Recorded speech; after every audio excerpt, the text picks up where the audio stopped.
On Trusting the Heart, Introduction. When does a sunrise begin?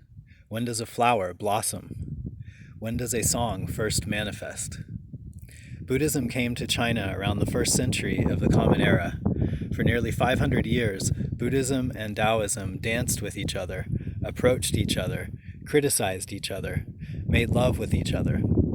Out of this centuries-long dance, there emerged something new, a new song, neither pure Buddhism nor pure Taoism, something we in the West call Zen. Like a baby's first cry, clear and strong, Zen makes its first statement in a poem by Zen master Sengcan called On Trusting the Heart. Sengcan's full name, Qian Qi Sengcan, means mirror wisdom gem of the community. We know very little about Sengcan. He encountered his teacher, Huike, who had studied with Bodhidharma while still a layman. The story of their meeting gives us much to consider. Sengcan visited Huike and said, "I have leprosy. I beg you, great priest, to cleanse me of my wrongdoing." Huike said, "Bring me your wrongdoing, and I will cleanse you." Sengcan paused a while, and then said, "When I look for my wrongdoing, I cannot find it."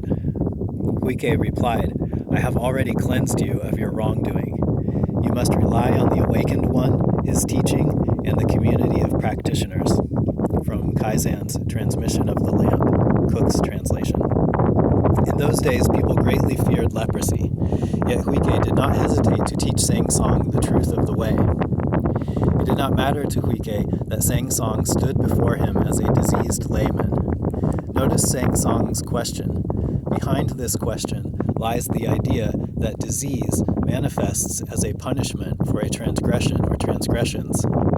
Yet the Awakened One stated countless times that all humans and all living things shall experience birth, old age, sickness, and death. Sickness comes from having a body. Just as roads get potholes and the roofs of houses start leaking, so also the human body eventually suffers from dislocations of various sorts. Disease has no special significance or meaning, but simply emerges as a function of impermanence. Leprosy lasts for a long time and slowly progresses, gradually debilitating those afflicted. So we have this man, a layman, probably somewhat knowledgeable about Buddhism, afflicted with a slow-moving disease that can visually disfigure him. Like many people in his situation, he wants to know, why me? Why now? What have I done to deserve this?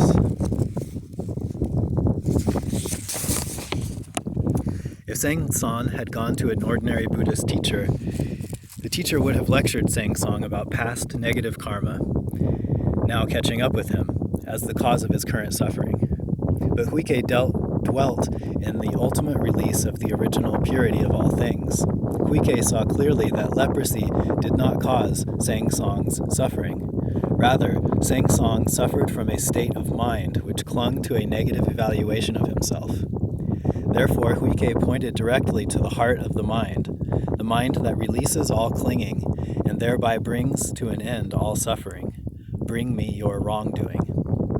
Sengcan had assumed he had done something wrong. He probably expected a lecture about his terrible past deeds, about the relentlessness of fate and karma. But no, Huike says simply, "Bring to me your wrongdoing." This Sengcan did not expect. Sengcan pauses. He cannot find his wrongdoing. In that pause, his mind opened up, spacious and free, and his guilt and self-criticism vanishes like a small cloud under a bright sun. Sengcan had already passed his 40th year when he met Huike. He soon received transmission.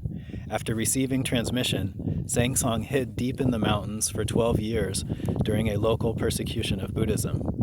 During this period, he wrote several works, including Details of the Mysterious Transmission, which survives only in fragments, and the great poem On Trusting the Heart. Sengcan did not put these works into general circulation, nor did he have many students. He preferred teaching closely, one-on-one, rather than to large assemblies. Nevertheless, when the persecution of Buddhism ended, he came forth and taught to groups. He transmitted the teaching to a Daoxin and to an Indian monk the Chinese called Tai Ni Da Lu Chi, who later took the lamp of Zen to Vietnam. In 606 CE, after giving a talk to a large group of monks, nuns, laymen, and laywomen, Sengcan stood up, bowed to the assembly, and passed away smiling and serene. Sengcan left us his verses on trusting the heart, a sure guide to the way of Zen, the peaceful vastness of our original nature and our actual condition. We may consider On Trusting the Heart as the infinite sky revealed on a cloudless summer day, as Zen's first song. With endless gratitude for Sengcan's kindness in leaving us this guide, I offer this commentary.